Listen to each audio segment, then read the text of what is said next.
Hey seniors, Ms. Sarnoski here, discussing with you public speaking. For those of you who have taken public speaking with myself or Mr. Brown, you might be pretty ahead of the game here.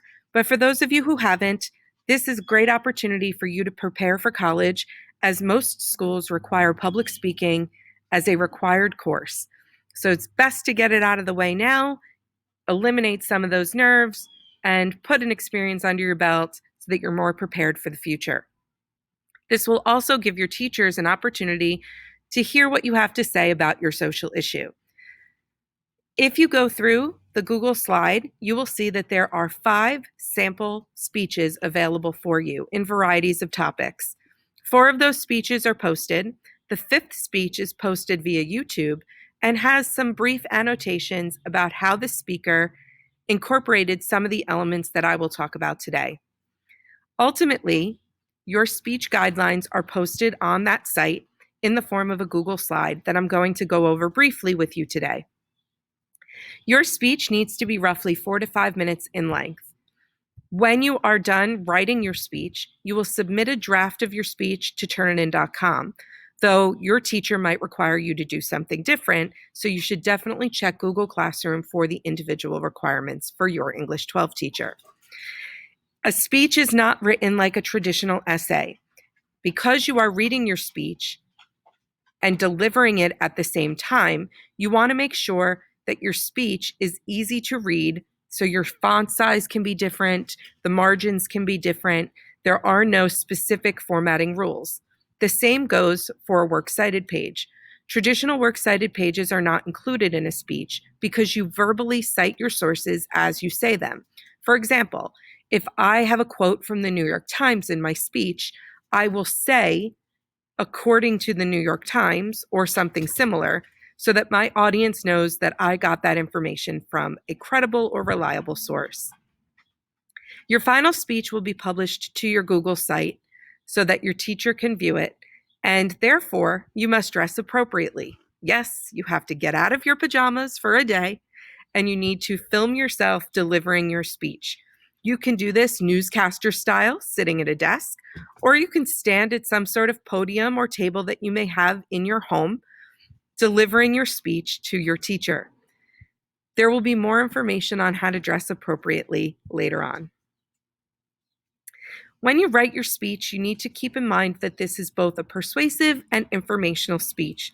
Informational in that you are giving information about your social issue so that you can persuade your audience that something needs to be done about this social issue. Again, verbally cite all of the sources of information that you include. When we're creating a persuasive speech, there are 5 main steps that we want to adhere to. The first is our introduction or attention step. When we are getting the attention of our audience, this is not like an essay. You want to start with a question or a statement or a quotation or tell a story that will drag the audience into your topic, pull them, and find a place where they can be most interested in what you are going to say. You also want to preview what you are going to say in the rest of your speech. Give them a hint of what will be coming. This is a verbalized thesis. So tell them specifically what you are going to say.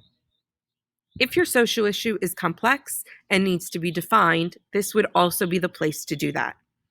Once you've established the attention of your audience, you're going to create the body of your speech.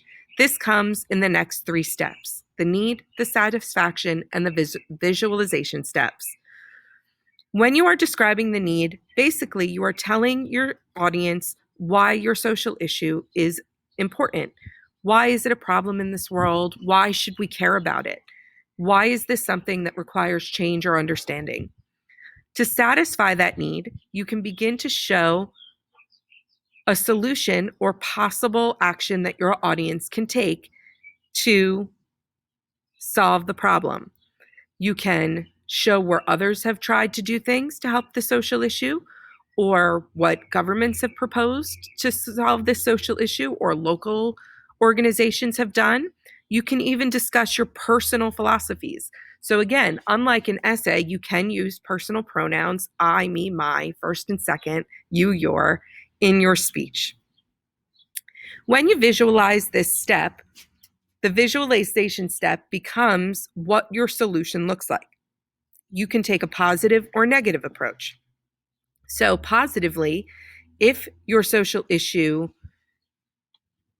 was solved, if people started taking action on your social issue, how can the world improve? Or negatively, if nothing is done, what will happen to our world, our community, etc.? You could also combine those two and try to be both positive and negative. Either way, your solutions need to be seen realistic.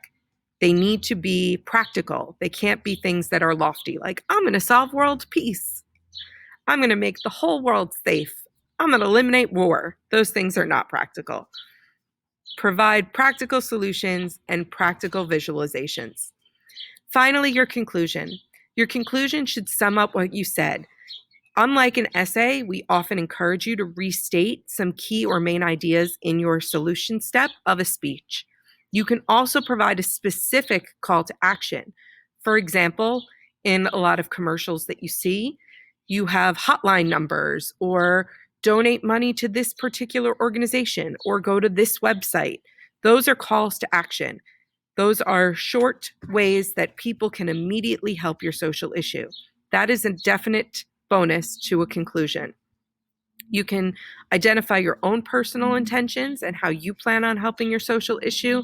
And then again, you can use any of the introduction methods, asking a question, proposing a startling story, giving an inspiring quote, recapture their interest or attention and circle back to your introduction, reminding them why this social issue is so necessary.